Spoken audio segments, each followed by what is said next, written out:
be mine. Never go astray. Yes, the voice of Caesar. Right. Love is divine. You're locked on to the Queen for Song with 99.9, and it's now 15 minutes after the hour of 12 p.m. At this time, we have our midday news coming to you with the kind compliments of Courts St. Vincent Limited. 99.9, the heart and soul of St. Vincent and the Grenadines. We FM is SVG.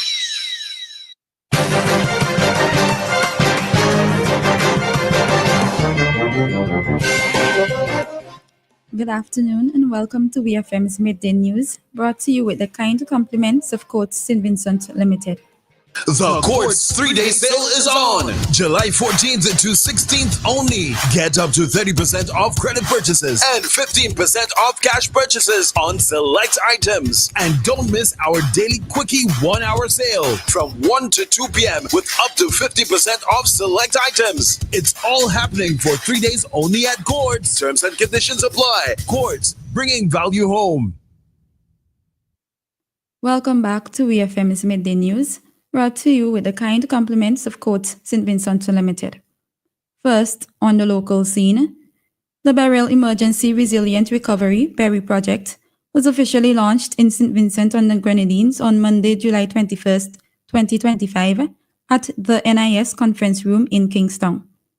The project, a response to Hurricane Beryl, which impacted this country on July 1st, 2024, was approved on October 11th, 2024, and came into effect on November 19th, 2024.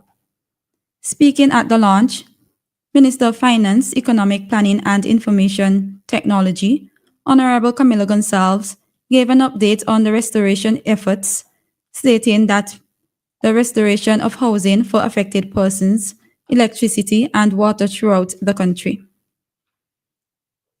Jared Marcandante, World Bank representative and task team leader for the Volcanic Eruption Emergency Project, VEEP, and the Berry Project, shared that he is inspired by the hard work, resilience, and the spirit of despair of the Vincentian people.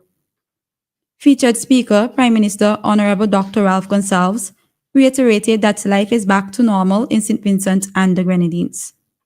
The Berry Project is funded through an International Development Association with a credit of US $63 million, with the objective of providing short-term income and restoring economic activity while rebuilding critical infrastructure impacted by Hurricane Beryl.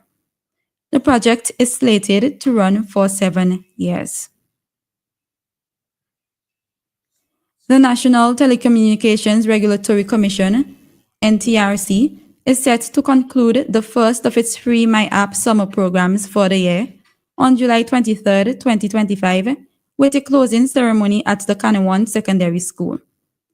13 students from the Kanawan Secondary School participated in the session, which began on July 10, 2025, gaining hands-on experience in coding and robotics.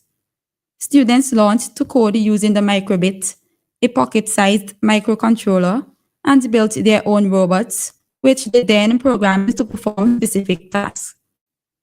In addition to the classroom-based learning, participants were treated to a field trip to the Sardinia Club and residences, where they received a guided tour of the facility. During the visit, students were introduced to the technical operations behind running a high-end resort and marina, offering them a real-world glimpse into how technology supports the hospitality industry. The valedictorian of the program will be gifted a laptop compliments flow and will also be given the opportunity to participate in the NTRC's iCode 784 competition robotics category, which will conclude on October 22nd, 2025. The second session is set to be hosted at the St. Vincent Grammar School on July 28, 2025, for 2 weeks, followed by the third at the Central Leeward Secondary School, beginning on August 4, 2025, for the same duration. Still on the local scene, the Royal St. Vincent and the Grenadines Police Force, RSVGPF, has continued its demonstration in its active commitment to youth development with the official launch of the 2025 Police Band Summer Program held on Thursday, July 17, 2025, at the Peace Memorial Hall. This year's theme, Harnessing Young Minds During Summertime, reflects the RSVGPF's broader mission to guide young people away from harmful influences and equip them with the tools to become confident, responsible, and service-driven citizens. Superintendent of Police, Mr. Hesron Ballantyne, who delivered the remarks, underscored the program's impact beyond the realm of music. He emphasized that under the mentorship of uniformed officers, children learn not only how to play notes, but how to embody respect, self-control, and teamwork. In addition to the Police Band Summer Program, the RSVGPF continues to reach youths across the nation through several impactful initiatives. These include the Police Youth Clubs, the Coast Guard Youth Development Program, and the PYC Summer Camps. Aimed at children 9 to 15 years old, this year's program features a holistic approach that includes music education, sports, and interactive sessions on key social topics such as bullying, substance abuse, and human trafficking. On to news in the region. The Grenada Football Association, GFA, has successfully concluded the FIFA Elite Coaches Workshop on Thursday, July 17, 2025, at the FA Secretariat. The intensive 4-day program marks a significant step in the continuous professional development of football coaches across the island. The workshop, designed to lift coaching standards and foster advanced tactical understanding among Grenadian football educators, was facilitated by a team of FIFA technical experts. The entire workshop was overseen by Ian Greenwood, FIFA Regional Technical Consultant, ensuring the highest standards of delivery and engagement. Participants, comprising of coaches from various levels of Grenadian football, engaged in a comprehensive curriculum covering modern coaching methods, player development strategies, and high-performance principles. The interactive sessions provided invaluable insights, practical tools, and a global perspective on football coaching. Gunfire erupted in Moshon, St. Lucia late Thursday night, killing 15-year-old Kevin Ishmael and 52-year-old Sean St. Bryce. 4 others were injured in the shooting. Residents reported that the shooting occurred close to midnight when several rounds of ammunition were fired, sounding like a machine gun.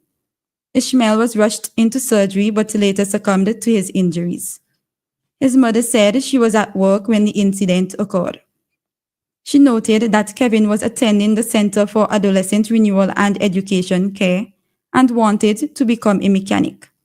The second victim, St. Bryce, was described by his sister Sylvia DeMille as reserved, and she said the family is devastated by the loss. DeMille added that the family had already lost another brother last year to natural causes, and now only 5 sisters remain.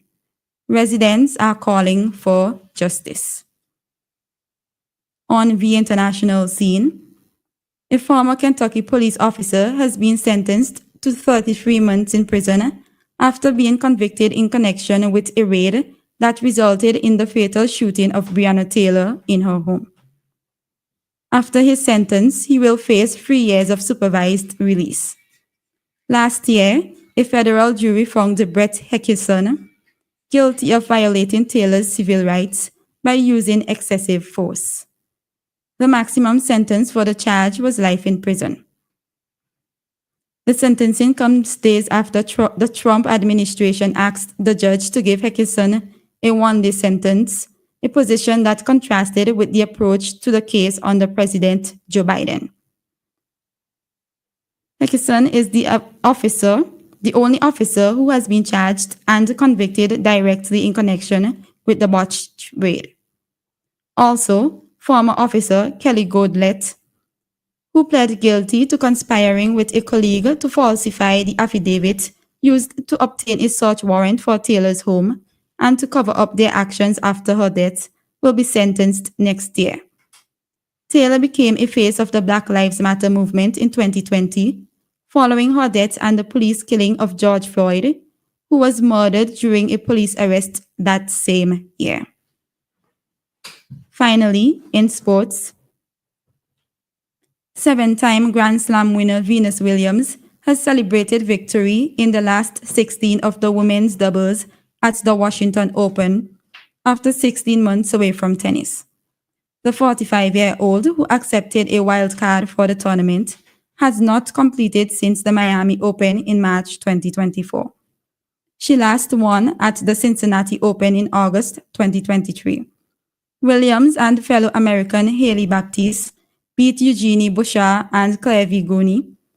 The former world number one will face American Peyton Stearns in the first round of the singles competition on Tuesday. This has been VFM's Midday News. I have been your presenter, Shanika Stapleton. Join us again at 3 o'clock for VFM's 3 p.m. news. VFM's Midday News came to you with the kind compliments of Courts St. Vincent Limited. The Courts 3-day sale is on July 14th to 16th only. Get up to 30% off credit purchases and 15% off cash purchases on select items. And don't miss our daily quickie 1-hour sale from 1 to 2 p.m. with up to 50% off select items. It's all happening for 3 days only at Courts. Terms and conditions apply. Courts, bringing value home.